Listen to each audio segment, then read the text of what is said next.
चलो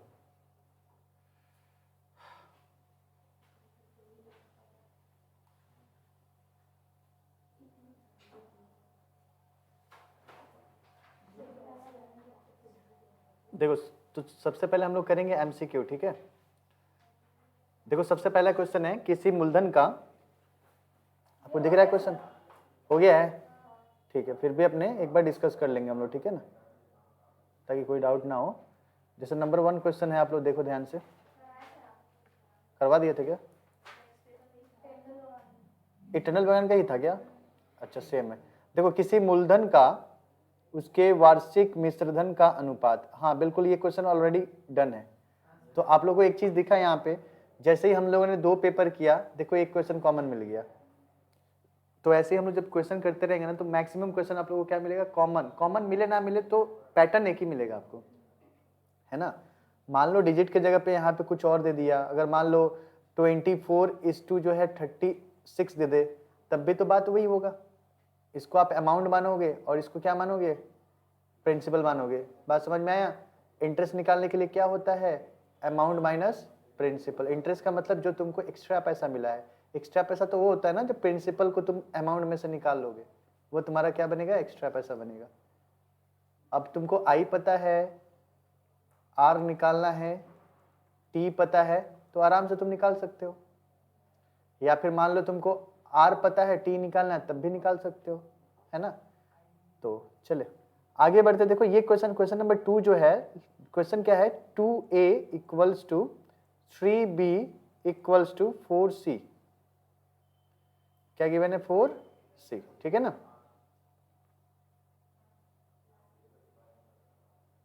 4c।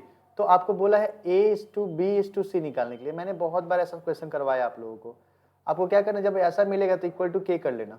क्या कर लेना? इक्वल टू k कर लेना।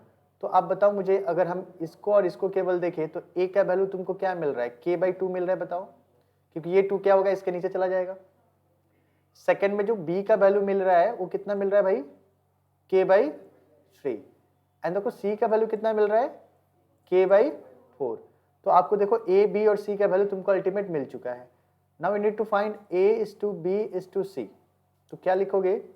k/2 k/3 k/4। चीजें समझ में आई?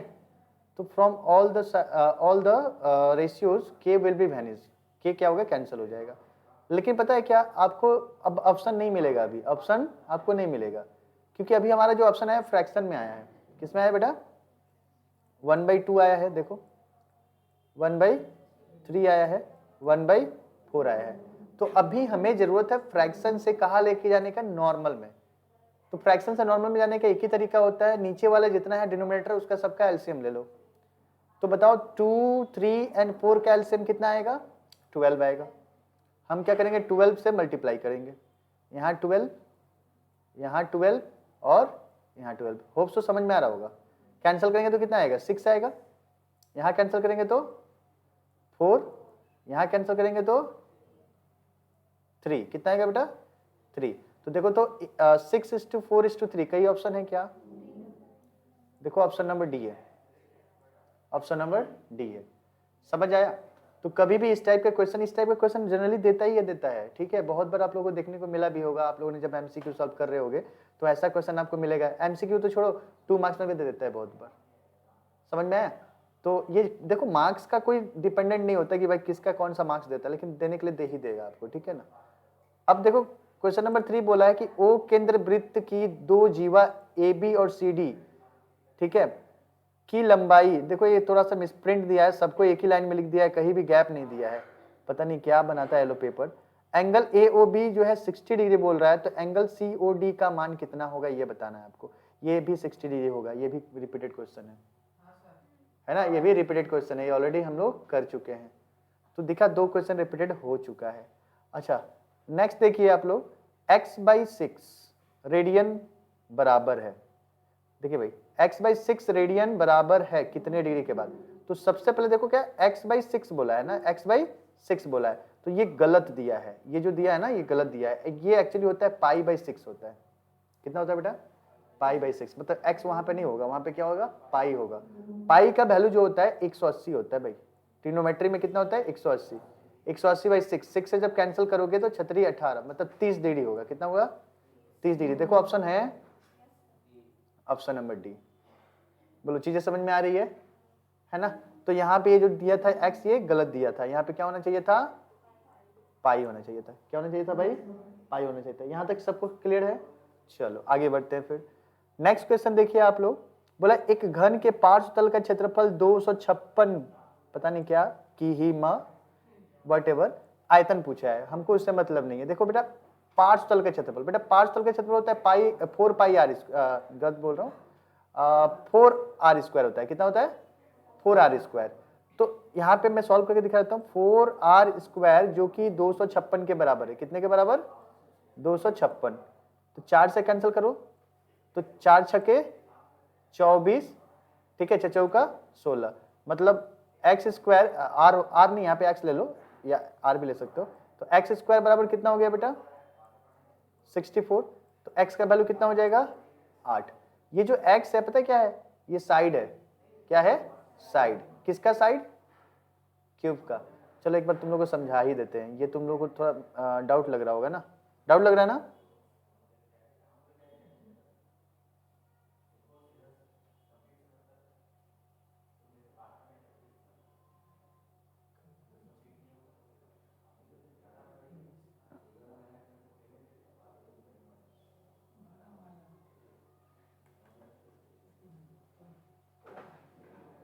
एक बार तुम लोग इसको अच्छे से समझा देते हैं क्या होता क्या है, ठीक है, ताकि कोई डाउट नहीं रहे।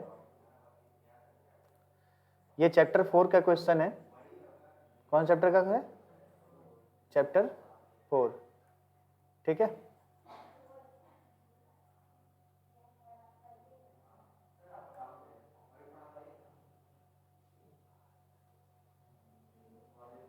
ध्यान दीजिए, तो सबसे पहले हम लोग घन बनाएंगे यहाँ पे।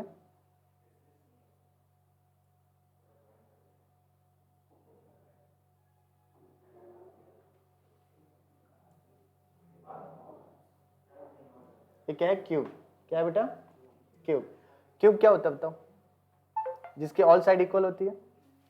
तो ये साइड, ये हर साइड इक्वल है, तो इसको हम लोग भुजा को क्या मान लेंगे, ए मान लेंगे या एक्स मान लेंगे, whatever you want. Okay, so अगर हम इसकी एक तल, देखो इसकी कितनी तल है, देखो एक ये तल है, एक ये है, एक देखो नीचे में यहाँ पे दिख रहा है, एक ऊपर है ना, एक उस तरफ में है, देखो 6 तल है बेटा। लूडो चक्का का जो गोटी होता है ना, 1 से लेकर के 6 के बीच में होता है, कितने होते हैं, 6 तली होती है इसकी, ठीक है। तो इसके कितने तल है बेटा, 6 तल है। तो 6 तल है, इसका मतलब अगर हम इसकी एक तल की बात करें, अगर एक तल का क्षेत्रफल की बात करें, तो एक तल जो होता है वो क्या होता है, एक स्क्वायर होता है। क्या होता है, वो एक स्क्वायर होता है। तो इसकी जो एरिया होती है ना, इसकी अगर एरिया की बात करेंगे तो वो क्या होगा, ए स्क्वायर होगा। इसकी एरिया कितनी होगी, ए स्क्वायर होगी, ठीक है। लेकिन अगर इसके पूरे तल की बात करें, अगर total surface area, total surface area, तब क्या हो जाएगा, 6 है, 6 ए स्क्वायर, ठीक है।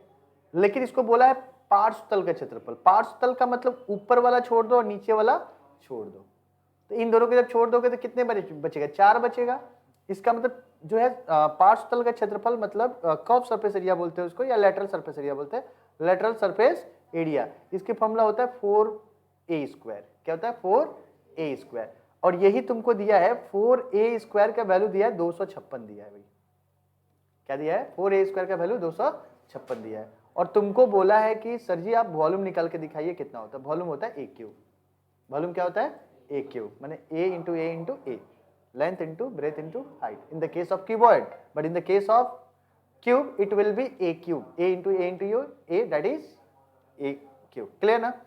तो जब आप कैंसिलेशन करोगे तो हमने कैंसिल करके इसको 64 लाया था, ए स्क्वायर का वैल्यू कितना था, 64 था, तो ए का वैल्यू कितना हो जाएगा बेटा, 8 हो जाएगा। तो b इक्वल्स टू 8 का होल क्यूब कितना हो जाएगा बेटा, 512 हो जाएगा। 512 जो भी हो, घन सेंटीमीटर वट एवर, ठीक है। देखो यहाँ पे कोई 64 मार रखा है जो कि गलत है, ठीक है ना। ये देखो ऑप्शन भी नहीं दिया था, यहाँ पे 512 कोई लिखा हुआ है, करेक्शन करवाया गया होगा या वट एवर जो भी हो। तो इसके ऑप्शन कितने होगी, 512। बोलो यहाँ पे कोई डाउट किसी को, नहीं ना। पक्का समझ में आया सभी को? चलो बहुत बढ़िया। आगे का क्वेश्चन देखो, ये बहुत ही ज्यादा इंपॉर्टेंट क्वेश्चन है। इस टाइप का क्वेश्चन पूछता है कि 6, 7, x, 8, y और 16 संख्याओं का औसत कितना दे दिया? 9 दे दिया है। तो आपको बोला है कि इसमें से कौन सा राइट है। औसत का मतलब क्या होता है, कौन बताएगा? जितनी संख्या दिया है सबको जोड़ लो, जितनी संख्या दिया है उतना सबको जोड़ लो। कौन कौन सा संख्या दिया है? 6 plus 7 plus x plus 8 plus y plus 16, कितना है? 1, 2, 3, 4, 5, 6 बटे में क्या करेंगे बेटा? 6 करेंगे। और इसका औसत कितना दिया है? 9 ना, तो बराबर कितना है? 9। बोलो यहां तो समझ में आया? अब सबको जोड़ो, 6 और 7 13, 13 और 8 21, 21 और 16 37, कितना हो गया? 37 plus x plus y is equal to 9 छक्के 54 ना बेटा, 9 छक्के 54। अब लिखेंगे x plus y equals to, इधर में 54 है और माइनस कितना होगा? 37। ठीक है, तो x plus y is equals to, तो देखो यहाँ पे 4 मतलब 14 में से 7 जाएगा 4 हुआ 14 आ रहा है बेटा। कितना आ रहा है? 14 आ रहा है। ऑप्शन नहीं है रे, कुछ गड़बड़ किए हैं क्या जोड़ने में? 8, 7, 15, 8 और 7 15, 15 और 6 कितना होता है? 21 होता है। तो 21 में अगर 16 जोड़ेंगे तो कितना आएगा? 37 ही तो आएगा रे, 37। तो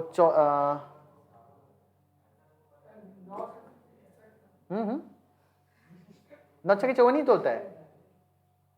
हाँ भाई, 1, 2, 3, 4, 5, 6, 6 संख्या है, मैंने 6 से किया था। 7, 6, 13, नहीं 7, 13, 13, 13 और 8, 13 और 8 21, ये भी सही है। अच्छा, इसको हम लोग 11 जोड़ रहे थे क्या? सही तो है, कहाँ गड़बड़ है हम लोग का? ठीक है, एक्चुअली क्या आ रहा है ना, x plus y is equal to 14 आ रहा है क्या? हाँ भाई, हाँ 14 आ रहा है, जो कि ऑप्शन में नहीं दिया है, तो may be given wrong something, है ना? समझ आया आप लोग को कि इसमें बहुत ज्यादा मिसप्रिंट हुआ है, हमको दिख रहा है बहुत ज्यादा ही मिसप्रिंट हुआ है। हाँ, इसमें तो कुछ ज्यादा ही है। ठीक है, बोलो यहाँ तो समझ में आया सभी को? हाँ भाई, तो हमारा एमसीक्यू क्या हुआ? खत्म हो गया। ठीक है, अब कौन सा करेंगे? अरे तुम लोग को याद हो जाना चाहिए, एमसीक्यू के बाद फिल इन द ब्लैंक्स आता है। कौन सा आता है? उसके बाद कौन सा आता है? उसके बाद? Very good. चलो अब हम लोग करेंगे फिल इन द ब्लैंक्स। देखो पहले तो पढ़ ले, वही काफी है। जो व्यक्ति ऋण देता है उसे क्या कहते हैं? जो व्यक्ति का सर, वही जो व्यक्ति ही तो है। जो व्यक्ति ऋण देता है, ऋण मतलब जो ऋण मतलब कर्ज देता है, क्या कहते हैं उसको? हाँ, क्या कहेंगे बताओ हिंदी में, क्या कहेंगे? इंसान। एक बार बुक में देख लेना, ठीक है? अच्छा देखो, हाँ ये बहुत इंपॉर्टेंट क्वेश्चन है। देखो ऐसा क्वेश्चन मैं करवा रखा हूं बहुत बार। X square equals to 6x है, तो इसमें दोनों मूल बताना है आपको। ठीक है, मैंने बोला भी था कि आप लोग क्या करोगे, इसको काट दोगे और लिखोगे x का वैल्यू 6, जो कि वहीं पे गलत हो जाएगा। इसको ऐसा नहीं करना है। मैंने बताया था x square equals to 6x है ना, इसको आप लिखोगे x square minus of 6x is equals to 0। मैंने बोल दिया था, बोला था कॉमन लेना बेटा, तो x माइनस 6 इक्वल्स टू क्या करोगे? 0 करोगे। अब क्या है? आइदर और x इक्वल्स टू 0 और x माइनस 6 इक्वल्स टू 0। तो x बराबर यहाँ से कितना आया? 6, यहाँ से आया 0, दैट इज द आंसर। तो यानी दो आंसर हो गए, एक 0 होगा और एक 6 होगा। बोलो समझ में आया? ठीक है, ये क्वेश्चन मैंने करवाया था आप लोगों को, ठीक है? करवाया था ना बोर्ड पे रे? अच्छा, एक वृत्त स्तंभ समानांतर चतुर्भुज एक का होता है, पता नहीं। ये देखो, एक लंब वृत्तकार शंकु का आयतन भी है, ऊंचाई बोला।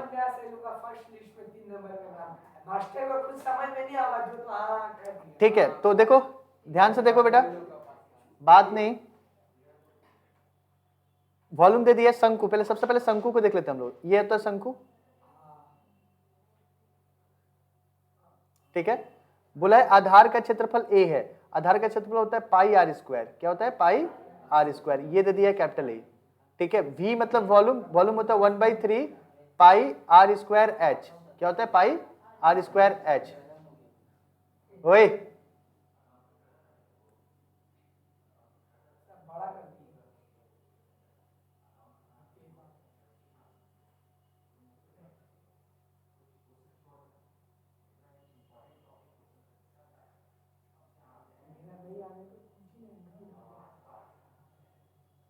देखिए, तो ये होता है पाई आर स्क्वायर एच। तो आपको बोला एच का वैल्यू निकालने के लिए, क्या बोला एच का वैल्यू निकालने के लिए। तो आप बताओ मुझे पाई आर स्क्वायर की जगह पे आप क्या लिख सकते हो, ए लिख सकते हो, तो लिखो v equals to 1/3 pi r square की जगह पे हम क्या लिखे, ए लिखे, a into h, a into h. आपको ए चाहिए तो एच चाहिए, तो एच को लिखोगे 3a अपॉन 3v, देखो ये गया ऊपर तो क्या हुआ 3v/a, बोलो यही होगा, इसके अलावा कुछ हो सकता है क्या, तो क्या लिखोगे 3v/a, 3v/a। क्लियर बेटा। अच्छा नेक्स्ट देखो क्वेश्चन, ये जो कि ट्रिग्नोमेट्री से दिया हुआ है, लिखा है cos 53 degree upon sin 37, sin 37 chapter 14 है, 24 है, चैप्टर 24, जिसमें बोलते हैं a प्लस बी मिला के कितना होना चाहिए, 90 डिग्री होना चाहिए, ठीक है। अच्छा तो आप दोनों में से एक को चेंज करो, cos को लिखो cos, देखो 53 की जगह पे तुम क्या लिख सकते हो, क्या 90 - 37 लिख सकते हो ना, नीचे क्या लिख दिया आपने sin 37। अब मुझे बताओ 90 - 37 cos 90 - 37 sin 37 होगा, कितना होगा sin 37, नीचे क्या है sin 37, दोनों कैंसिल होगा, क्या आएगा बेटा 1, तो आंसर क्या है यहाँ पे होगा 1। बोलो यहां तक कोई दिक्कत नहीं ना, ये क्या है रे, 1 से 10 के बीच ऋण संख्याओं का माध्य निकालना है, माध्य का मतलब बीच वाला, है ना। चलो ऋण संख्या समझते हो बेटा, ऋण संख्या क्या होता है, प्राइम नंबर्स, एग्जैक्टली।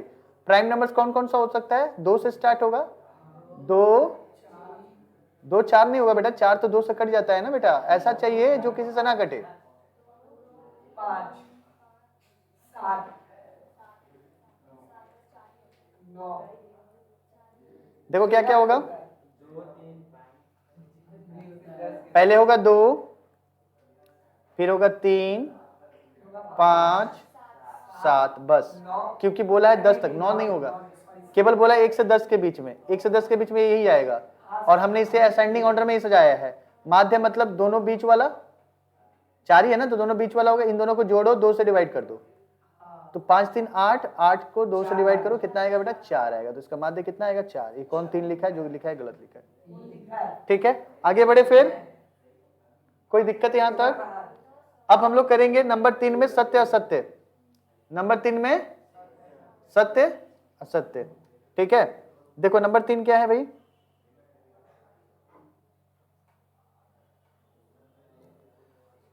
समय और ब्याज दर समान होने पर कुल ब्याज मूलधन के समानुपाती होता है, कुल ब्याज मूलधन के समानुपाती, बिल्कुल सही है।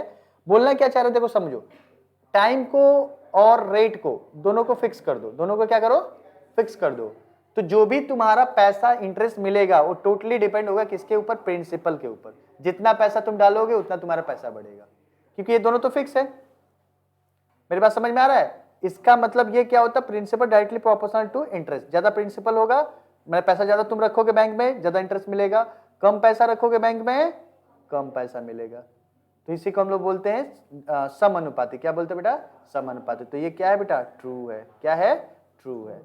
बोला है नंबर 2 बोला है कि रूट 125 एवं 5√3 सदृश करनी है, सदृश का मतलब एक जैसा, मतलब रूट वाला, तो सबसे पहले रूट 125 को हम कन्वर्ट करेंगे, 125 125 को तुम क्या लिख सकते हो, 5 × 5 × 5, 2 को 5 मिला, 1 को 5 बाहर, तो 5√5 आया, और ये कितना है 5√3 है बेटा, एक 5√5 है और एक क्या है 5√3 है, तो ये सदृश हो सकता है क्या, क्यों नहीं हो सकता है, ये 5 है ये 5 है, तो क्यों नहीं हो सकता है, बोलो अरे बेटा रूट वाला होना चाहिए सेम, रूट वाला सेम होना चाहिए, तभी वो सदृश्य होगा, नहीं तो अदृश्य होगा। तो ये क्या अदृश्य है, इसका मतलब ये फॉल्स स्टेटमेंट है। स्टेटमेंट क्या है बेटा, फॉल्स है। हाँ वो दिया है, बेवकूफ है, ये फॉल्स होगा। ठीक है,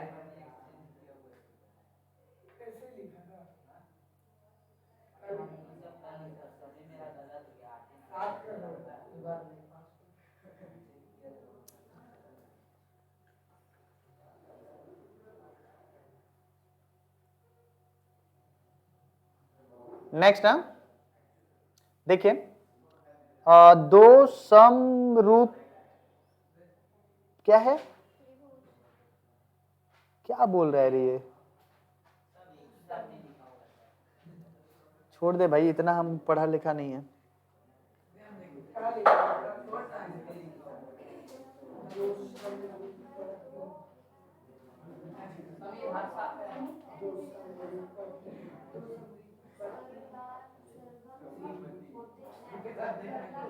अच्छा सुनो भाई, ये नंबर 5 देखो, ये पता नहीं क्या है। नंबर 5 देखो, यदि बोल दिया है कि फाई, ये जो फाई है, इस फाई का वैल्यू बोल दिया है 0 से बड़ा होगा, 90 के बीच में होगा।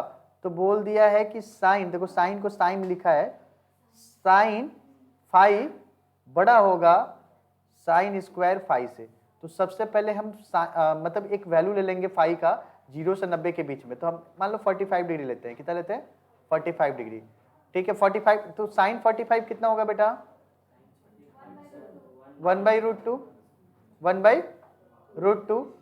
अच्छा, तो इसका वैल्यू मान लो 1/1.41 होता है, कितना होता है 1.41। तो एक बात बताऊं मुझे कि अगर ये जो 1 है और नीचे क्या है 1 से ज्यादा है, तो इसकी जो भी वैल्यू आएगी 1 से कम आएगा ना, हाँ बिल्कुल 1 से कम आएगा। तो ये 1 से कम वाला वैल्यू है, ठीक है। और बोला साइन स्क्वायर फाई, मतलब अगर 45 को अगर तुम होल स्क्वायर कर दोगे, मतलब इसका तुम होल स्क्वायर कर दो तो 1/2 होगा, और 1/2 जो है एग्जैक्ट 0.5 आता है, कितना आता है 0.5। और ये देखो 0.5 से कम होगा, 0.5 से बहुत कम होगा। इसका मतलब ये बोला है ज्यादा है, जबकि ये गलत बोला है। ये क्या बोला है, गलत बोला है, मतलब ये तुम्हारा फॉल्स स्टेटमेंट है। क्या है, फॉल्स स्टेटमेंट। समझ आया। एक वैल्यू और चेक कर लेते हैं, साइन 30 डिग्री का वैल्यू होता है 1/2, ठीक है। तो 1/2 का वैल्यू कितना है 1.5। और अगर तुम इसका होल स्क्वायर कर दोगे, साइन 30 डिग्री का तुम अगर होल स्क्वायर करते हो, ठीक है, तो 1/2 का होल स्क्वायर करो तो ये आएगा 1/4। 1/4 का मतलब 0.25 होता है, 0.25 मतलब 1 रुपए का चौथाई भाग 0.25 पैसा होगा। तो देखो इस केस में भी क्या हो रहा है, ये छोटा हो रहा है, जब छोटा हो रहा है ना, हाँ तो स्टेटमेंट राइट है बेटा, ट्रू है। स्टेटमेंट क्या है, ट्रू है फिर, ठीक है ना। चलो आगे बढ़ते हैं फिर। अच्छा ये देखो, कल्पित माध्य पढ़े हैं ना हम लोग, कल्पित माध्य पद्धति और क्रमांतर दोनों प्रत्यक्ष, क्या प्रत्यक्ष पद्धति का सरल रूप है। हाँ बिल्कुल ये सही है ना। मतलब जब हम लोग मीन निकालते थे ना, तो वहां पे चार टेबल हम लोगों ने पढ़ा था, first table, second table, third and fourth. Third और फोर्थ क्या था, कल्पित था और क्रमांतर था, याद है। यू लेकर लेट करके हम लोग करते थे, एक एच लेकर करते थे, वही चीज है। तो ये किसका है, ये तो प्रत्यक्ष का ही है ना, ठीक है। तो ये क्या है, ये भी क्या होगा अपना, ट्रू होगा, ठीक है भाई। तो हमारा ये शॉर्ट क्वेश्चन पूरा पूरी क्या हुआ, खत्म हो गया। कौन सा, MCQ, fill in the blanks और ट्रू फॉल्स। अभी कौन सा है, बोलो बेटा, 2 मार्क्स क्वेश्चन। आपको पता है 2 मार्क्स क्वेश्चन भी अगर कोई अच्छे से करके जाता है तो वो पास हो जाएगा, क्योंकि 20 नंबर का होता है। 90 मार्क्स का पेपर है, 20 मार्क्स लगा पास। हाँ बेटा, अगर तुम एग्जाम में, तुम्हारा बोर्ड के एग्जाम में अगर तुम 15 नंबर लेके आ जाता है और प्लस 10 तुमको प्रोजेक्ट के लिए स्कूल देके भेजेगा, तो तुम्हारा अगर 25 नंबर आ जाता है तो तुम बोर्ड के एग्जाम में पास हो। हाँ बेटा वही तो कह रहे ना, हाँ उसको लेकर के दोनों को मिला के 25 लाना होता है। फिर भी बहुत सारे बच्चे होते हैं जो फेल हो जाते हैं। तो मैं तो यही कहूंगा बेटा कि कुछ आए या ना आए, मान लो अगर एकदम बैडली कंडीशन है आपका, तो कम से कम पेज भर के आना, कम से कम हर सब्जेक्ट में 15 से ऊपर तो उठा ही के आना, ताकि कम से कम पास हो जाओ, है ना। और हम लोग पास होने के लिए नहीं पढ़ रहे हैं, पास तो है हम लोग, ऐसा कोई है क्या कि जो बोल रहे हो कि नहीं हम भाई फेल हो जाएंगे? तो लगभग सब पास हो ही जाएगा। तो पास अब नहीं होना है, अब हमें क्या करना है, अपने आप को ब्रशअप करके एक लेवल पे लेके आना है ताकि मार्क्स अच्छा आए। समझ आया?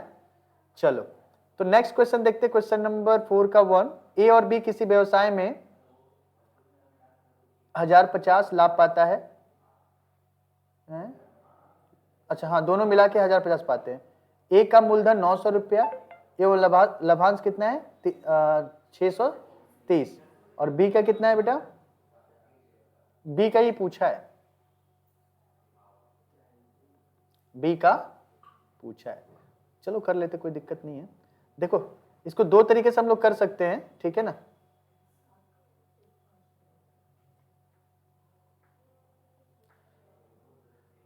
ध्यान देना, कितने लोग हैं? 2 लोग हैं, एक है ए,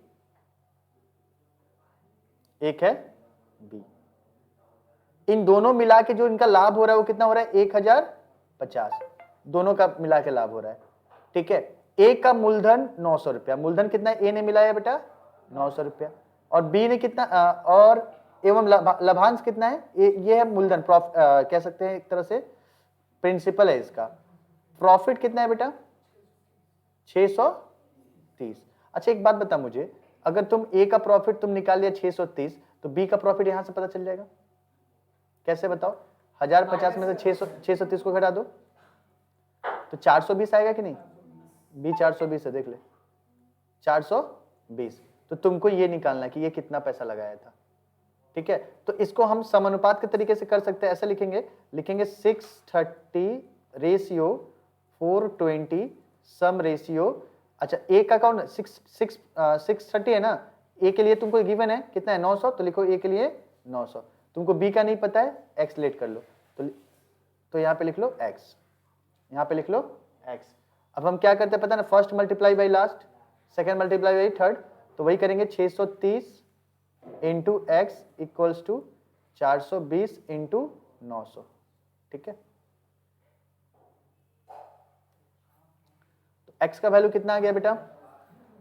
420 इंटू 900 अपॉन 630, ठीक है। तो 1 0 से 1 0 कैंसिल करो, 9 के पास से 10 बार में कटेगा, और 7 9 63 होता है ना, 9 7 63, तो 7 से 7 छक 42, 7 छक 42 कट गया ना। तो उसके बाद देखो 600 कितना आ रहा है बेटा एक्स का वैल्यू? 600। तो इसका मतलब बी ने जो पैसा मिलाया था, मूलधन मिलाया था, वो कितना मिलाया था? बी ने 600 मिलाया था। बोलो चीजें समझ में आई? तो ऐसे हम लोग इसको कर सकते हैं। एक तरीका और भी है, खैर ये तरीका काफी है, एक सीख लो काफी है, ठीक है भाई। अच्छा नेक्स्ट देखो, 400 रुपया का 2 वर्ष का चक्रवृद्धि मिश्रधन दिया है, इतना है, तो वार्षिक चक्रवृद्धि ब्याज दर। देखो इस टाइप का क्वेश्चन मैंने बता रखा है, एक क्वेश्चन था जिसमें तुम लोग को याद होगा प्रिंसिपल कितना था? 1000 था, और उसका अमाउंट कितना था? 1331 था। तो इसका 5% देखो तो आंसर है क्या तुम लोग का? बिल्कुल 5% ही आंसर आएगा, समझ गए ना। तो तरीका कैसे है फिर से बता दूं क्या? हो जाएगा ना? नहीं समझ में आएगा पुराना वाला वीडियो देख लेना, ठीक है, समझ में आ जाएगा, नहीं तो फिर मेरे से पूछ लेना, बता देंगे, कराया हुआ है सारा। जितना भी पेपर का हम सॉल्यूशन दे रहे हैं ना, सारा वीडियो देखते रहो, घर में करते रहो, ठीक है। देखना आप लोग को बहुत सारी चीजें कॉमन मिलना शुरू हो जाएगा, ठीक है, फिर थोड़ा सा आसान लगेगा। 1-2 सप्ताह के बाद फिर हम लोग साइंस स्टार्ट करेंगे, फिजिकल साइंस, ठीक है। तो उसमें भी हम लोग का बिल्कुल गो थ्रू हो जाएंगे, फैमिलियर हो जाएंगे, ठीक है। तो question number 1 and question number 2 has been done. Now it's time for the question number 3। X square minus 22x plus 105 is equal to 0 है। समीकरण के दो मूल अल्फा और बीटा है, तो अल्फा माइनस बीटा का मान बोला है बेटा। देखो सबसे पहले लिखो x square minus 22x plus 105 ही है रे पक्का, इक्वल्स टू 0 दिया है। तो आप लिखोगे अल्फा प्लस बीटा, पता है ना माइनस बी बाई ए होता है, माइनस बी बाई ए, तो माइनस 22 भाई ए की जगह पे 1 होगा, तो माइनस माइनस कितना हो गया बेटा? प्लस हो गया, कितना हो गया? Plus. And alpha beta is C by A, तो सी कितना है बेटा? 105 है, और ए कितना है? 1, तो इसका वैल्यू कितना है? 105। मुझे लग रहा है कुछ गलत है यहाँ पे, खैर देख लेते हैं, तरीका तो अपने कर ही सकते। देखो अल्फा माइनस बीटा का एक डायरेक्ट फॉर्मूला होता है निकालने का, under root alpha plus beta का whole square, alpha minus beta का होल स्क्वायर, ठीक है, प्लस माइनस होगा, यहाँ पे माइनस होगा 4 अल्फा बीटा, कितना होगा -4 अल्फा बीटा। ये डायरेक्ट फॉर्मूला है अल्फा माइनस बीटा निकालने का। तो देखो क्या करोगे, अल्फा प्लस बीटा का वैल्यू कितना है 22 है ना, तो 22 का होल स्क्वायर -4 अल्फा बीटा का वैल्यू कितना है 105, ठीक है। देखिए 22 का होल स्क्वायर कितना होता है, हाँ कितना बोली, हाँ 484, ठीक है। देखिए लड़की पढ़ रही है आजकल। तो 5 4 से कितना होता है बेटा 20 होता है ना, 5 का 20 0 4 420, फिर से आया कितना 420, बहुत ज़्यादा आ रहा है 420, क्या बात है, ठीक है। जब 420 को घटाओगे तो कितना आएगा 64 आएगा, क्या कितना आएगा बेटा 64। तो अल्फा माइनस बीटा का एक वैल्यू तुम्हारा अंडर रूट में 64 आ रहा है, तो बाहर आएगा तो कितना आएगा बेटा 8 आएगा। तो चीज़ें समझ में आई, यानी ये राइट दिया था। बोलो कोई डाउट यहाँ पे, पक्का। तो ये हो गया हमारा। अब देखो याद होगा ये क्वेश्चन मैंने दो बार बताया है, ठीक है। आपको तरीका क्या है, पहले लिखेंगे दोनों पे वर्क करने पे, क्या करेंगे वर्ग कर लेंगे, वर्क करने आता है ना, a प्लस बी का होल स्क्वायर लगाएंगे।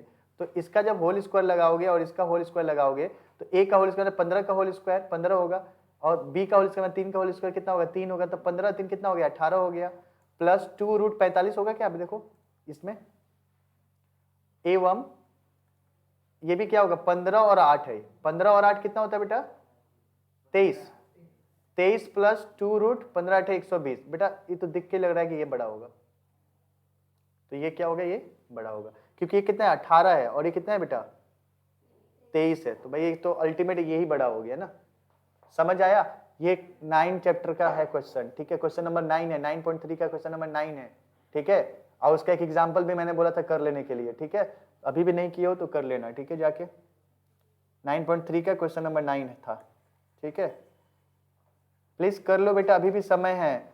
आप लोगों को मैं इसलिए सारा चीजें बता रहा हूं ताकि आप लोग का कहाँ पे वीक पॉइंट है इस चीज को आप समझो और उस वीक पॉइंट को दूर करो, है ना। जब हम लोग डॉक्टर के पास जाते हैं तो कमजोरी जान के आते हैं तो क्या करते हैं, उसका इलाज करते हैं ना, कि घर में बैठे रहते हैं, हाँ भाई इलाज करते हैं ना। तो एक तरह से वही है, हम लोग अपने वीक पॉइंट को देख रहे हैं कि हमारा वीक पॉइंट अभी भी कहाँ कहाँ है, उसको कैच करके क्या करना है, अपने को रिफाइन करना है, चीजों को ठीक करना है, ठीक है। देखो क्वेश्चन नंबर 5, यदि x प्रोपोर्शनल टू क्या है yz and y proportional to zx, तो बताना है कि z जो है एक अशून्य स्थिरांक है, इसको प्रूफ करना है।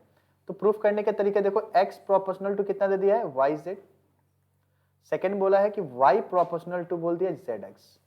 एक बात को समझो, जब x को y के साथ प्रोपोर्शनल कर रहा है तब भी z यहाँ पे है, जब y को प्रोपोर्शनल कर रहा है तब भी z यहाँ पे है, तो कहीं ना कहीं z जो है कांस्टेंट का काम कर रहा है, ये तो देख के पता चल रहा है। लेकिन अपने को तो मैथमेटिक तरीके से जो है इसको प्रूफ करना पड़ेगा। इसका मतलब प्रूफ करने के लिए लिखेंगे x इज इक्वल्स टू, यहाँ पे लिखेंगे k, जहाँ पे k एक अशून्य स्थिरांक है, ठीक है। ये चीजें समझ में आ गया यहाँ तक। अच्छा यहाँ पे k1 लिख दो बेटा। अब देखो y इज इक्वल्स टू क्या हो जाएगा k2 zx, ठीक है। अब तुमको x का वैल्यू पता है, क्या है x का वैल्यू, ये है, तो ये वैल्यू हम यहाँ पे पुट कर देंगे, तो लिखेंगे y equals to k2 z, x का वैल्यू क्या लिखेंगे k1 yz, ठीक है। देखो आपको कैंसिल क्या हो रहा है, देखो ये y कैंसिल हो रहा है इस y के साथ, और देखो यहाँ पे 1 इक्वल्स टू क्या हो जा रहा है, देखो k1 k2 z स्क्वायर हो रहा है। इसका मतलब z स्क्वायर इक्वल्स टू क्या 1 अपॉन में k1 k2, तो z इज इक्वल्स टू क्या हो गया अंडर रूट में 1 अपॉन k1 k2। देखो ये जो तुम्हारा सॉल्यूशन मिल रहा है ना, कि रूट के अंदर में 1 अपॉन k1 k2 है, एक तरह से कांस्टेंट है, ये क्या है कांस्टेंट है, तो लिखेंगे हेंस k इज अ, क्या लिखेंगे k is a constant, therefore z is also a constant, hence proof. समझ गए। तो बस खाली आपको बस ये चीजें जो है जेड का यहाँ पे वैल्यू केवल ला के दिखा देना है और यहाँ से हमारा प्रूफ हो जाएगा कि जेड क्या है, एक अशून्य स्थिरांक है। बोलो कोई डाउट यहाँ पे, पक्का। चलो तो ये क्वेश्चन नंबर जो है हमारा 5 आज हम यहीं तक रखते हैं, ठीक है। 5 क्वेश्चन और है, मतलब 13 क्वेश्चन है, लेकिन इसमें से और 5 क्वेश्चन आपको करना था। हालांकि देखा जाए तो हम लोग को अभी भी 8 क्वेश्चन करना है, ठीक है। ये 8 क्वेश्चन आप लोगों के ऊपर छोड़ते हैं, एक बार घर पे ट्राई करो, ठीक है। उसके बाद जो इसका नेक्स्ट मतलब जो बचा है उसको हम लोग डिस्कस कर लेंगे अगले क्लास में। उम्मीद करते चीजें समझ में आया होगा, ठीक है भाई।